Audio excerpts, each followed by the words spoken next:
வணக்கம். ஜோதிடத்துல ராசியும் லக்னமும் ஒருத்தரோட வாழ்க்கையை தீர்மானிக்கிற ரொம்ப முக்கியமான விஷயங்கள்னு சொல்லலாம். ஒரு ஜாதகத்துல லக்னம்ங்கிறது நம்மளோட உயிரையும், ராசிங்கிறது உடலையும் குறிக்கும். ஆமாங்க.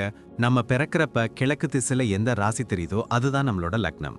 இது 2 மணி நேரத்துக்கு ஒரு தடவை மாறும். அதனால ஒரு நாளைக்கு 12 லக்னங்கள் மாறி மாறி வரும். அதனால தான் லக்னம் ரொம்ப துல்லியமான தகவல்களை கொடுக்குன்னு சொல்றாங்க. சரியா சொன்னீங்க. லக்னம் ஒருத்தரோட குணாதிசயங்கள், உடல் அமைப்பு, மனசு எப்படி இருக்கும், அவரோட செயல்பாடுகள், ஆயுசு, எதிர்காலம்னு எல்லாத்தையும் சொல்லும். ராசிங்கிறது நம்ம பிறக்கிறப்ப சந்திரன் எந்த ராசியில இருக்காரோ அதுதான் நம்ம ராசி. சந்திரன் ஒரு ராசியில 2.25 நாள் இருப்பாரு. அதனால ஒரே ராசியில நிறைய பேர் பிறந்திருக்கலாம். சந்திரன் மனசுக்கு அதிபதின்னு சொல்றதால ராசி நம்மளோட மனநிலை, எண்ணங்கள், உணர்வுகளை பத்தி சொல்லும். தினமும் பார்க்குற ராசி பலன் கூட இந்த சந்திர ராசியை வச்சு தான் சொல்லுவாங்க. ஜோதிட ரீதியா பார்த்தா லக்னம் தான் ஒருத்தரோட முழு வாழ்க்கையும் தீர்மானிக்கிற முக்கிய காரணி. ஆமாங்க, நம்மளோட ஆளுமை, சிந்தனை, செய்யற வேலைகள், அதிர்ஷ்டம்னு எல்லாத்துலயும் லக்னம் தான் முக்கிய பங்கு வகிக்கும். ராசி அதுக்கு துணையா செயல்படும். ஒருத்தருக்கு லக்னமும் ராசியும் ரெண்டும் நல்லா இருந்தா அவரோட வாழ்க்கை நல்ல முன்னேற்றமா இருக்கும். மேலும் லக்னம் மற்றும் ராசிக்கு அதிபதியான கிரகங்கள் ஜாதகத்துல எப்படி இருக்குங்கிறதையும் பார்க்கணும். ஒரு கிரகம் லக்னப்படி கெடுதல் பண்ற மாதிரி இருந்தாலும் ராசிப்படி அதே கிரகம் நல்ல பலன்களை கொடுத்தா அந்த கெடுதல் குறைஞ்சு நல்லதாவே மாற வாய்ப்பு இருக்கு.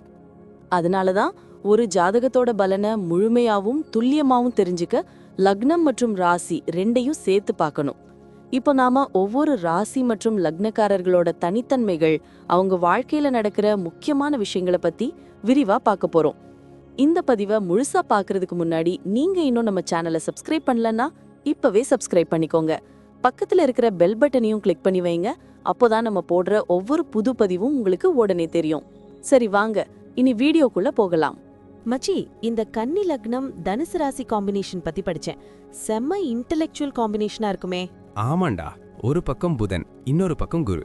அதாவது அறிவும் ஞானமும் ஒன்னா சேர்ந்த ஒரு அபூர்வமான கேரக்டர் இவங்க. இவங்க கிட்ட எதையும் மேலோட்டமா பேசி ஏமாத்த முடியாது. ஒரு விஷயத்தை எடுத்தாங்கன்னா அதுல இருக்கிற சின்ன சின்ன நுணுக்கங்களை கூட அப்படியே பிரிச்சு மேய்ஞ்சிருவாங்க. அப்போ இவங்க கிட்ட பேசுறதுக்கு முன்னாடி நாம நல்லா ஹோம்வொர்க் பண்ணிட்டு போகணும்னு சொல்லு. கண்டிப்பா மத்தவங்க கண்ணில் படாத சின்ன சின்ன தப்புகளை கூட இவங்க டக்குன்னு கண்டுபிடிச்சிருவாங்க. ஆனா அதே சமயம் ரொம்ப நேர்மையானவங்க. தப்புன்னு தெரிஞ்சா யாருக்காகவும் விட்டு கொடுக்க மாட்டாங்க. ஃபேமிலி லைஃப்ல இவங்க எப்படி கொஞ்சம் கண்டிப்பா இருப்பாங்களோ? பொறுப்பு அதிகமா இருக்கும்டா. வீட்ல யாருக்கு என்ன வேணும்னு இவங்களே தேடி போய் செய்வாங்க. ஆனா ஒண்ணு, வீட்ல இவங்க தான் டிசிஷன் மேக்கர். ஏன்னா இவங்க எடுக்கிற முடிவுல ஒரு லாஜிக் இருக்கும், நியாயம் இருக்கும்னு எல்லாரும் நம்புவாங்க.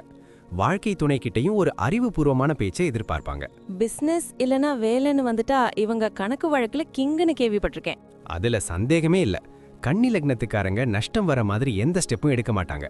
டீச்சிங், அக்கவுண்ட்ஸ் இல்லனா கன்சல்டிங் பிசினஸ்ல இவங்க செம்மையா வருவாங்க. இவங்க கிட்ட ஒரு ஐடியா கேட்டா அதுல அவ்வளோ தெளிவு இருக்கும். வேலையாட்கள் கிட்ட அன்பா இருந்தாலும் வேலையில மட்டும் இவங்க கிட்ட தப்பு பண்ணவே முடியாது. பண விஷயத்துல தாராளமா இருப்பாங்களா இல்ல சிக்கனமா? இவங்க கொஞ்சம் கால்குலேட்டிவ் தான் மச்சி. வீண் செலவு பண்ண மாட்டாங்க. நிலம், வீடுன்னு இன்வெஸ்ட் பண்றதுல இவங்க தான் கெட்டிக்காரங்க. ஆனா யாருக்காவது கைமாத்தா கடன் கொடுத்தா மட்டும் திரும்பி வர்றதுக்கு லேட் ஆகும். அங்க மட்டும் இவங்க கொஞ்சம் உஷாரா இருக்கிறது நல்லது. ஹெல்த்ல எதுவும் ஸ்பெஷலா கவனிக்கணுமா? இவங்களுக்கு ஜீரண மண்டலம் கொஞ்சம் சென்சிட்டிவ். அப்புறம் இந்த தனுசு ராசியால இடுப்பு வலி, கால் வலி வரலாம்.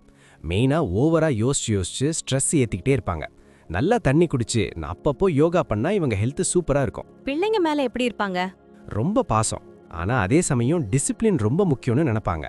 இவங்க பிள்ளைங்களும் இவங்கள மாதிரியே நல்ல அறிவுத்திறனோட வளர்வாங்க. பிற்காலத்துல இவங்க பேரை காப்பாத்துறதே அந்த பிள்ளைங்க தான். டிராவல் பண்றது பிடிக்குமா? ரொம்ப பிடிக்கும். ஆனா சும்மா ஜாலிக்காக மட்டும் போக மாட்டாங்க. அந்த பயணத்துல ஏதாவது ஒரு விஷயம் கத்துக்கணும்னு நினைப்பாங்க. பழமையான கோயில்கள், வரலாற்று சிறப்புமிக்க இடங்களுக்கு போக ரொம்ப ஆசைப்படுவாங்க. வெளிநாடு போற வாய்ப்பு கூட இவங்களுக்கு தேடி வரும். மொத்தத்துல பார்த்தா இவங்க ஒரு மாடர்ன் ஸ்காலர் மாதிரி தானே? அதேதான். இவங்க கிட்ட இருக்கிற அறிவும் நேர்மையும் இவங்கள சமூகத்துல ஒரு பெரிய இடத்துக்கு கொண்டு போகும். புதனோட புத்தியும் குருவோட ஆசிர்வாதமும் இவங்களுக்கு எப்பவும் ஒரு பெரிய பிளஸ். இவங்க கிட்ட இருக்கிற விமர்சன போக்க மட்டும் கொஞ்சம் குறைச்சிக்கிட்டா இவங்க வேற லெவல். நன்றி. நான் இப்போ சொன்ன விஷயங்கள் எல்லாம் பொதுவான பலன்கள் மட்டும்தான். உங்களுடைய சுயஜாதகத்தை பொறுத்து சில விஷயங்கள் மாறுபட வாய்ப்பிருக்கு. ஆனாலும் நான் சொன்ன பெரும்பாலான விஷயங்கள் உங்க வாழ்க்கையில நடக்கும்னு நம்புறேன். இந்த வீடியோ உங்களுக்கு பிடிச்சிருந்துச்சுன்னா நான் அடுத்து பாகம் 2 எடுக்க தயாரா இருக்கேன். பாகம் 2 வேணும்னா பாகம் 2ன்னு டைப் பண்ணுங்க. நிறைய நண்பர்கள் பாகம் 2 கேட்டா சீக்கிரமே பாகம் 2 வீடியோவை பதிவு செய்றேன். இந்த வீடியோ உங்களுக்கு பிடிச்சிருந்தா லைக் பண்ணுங்க, ஷேர் பண்ணுங்க, நம்ம சேனலை சப்ஸ்கிரைப் பண்ணுங்க, பக்கத்துல இருக்கிற ஆல் பட்டனை கிளிக் பண்ணி வச்சுக்கோங்க. அப்போதான் நாங்க போடுற வீடியோக்கள் உங்களுக்கு உடனுக்குடன் நோட்டிஃபிகேஷனா வரும். உங்களுடைய எதிர்கால வெற்றிக்கு என்னுடைய வாழ்த்துக்கள். நன்றி, வாழ்க வளமுடன்.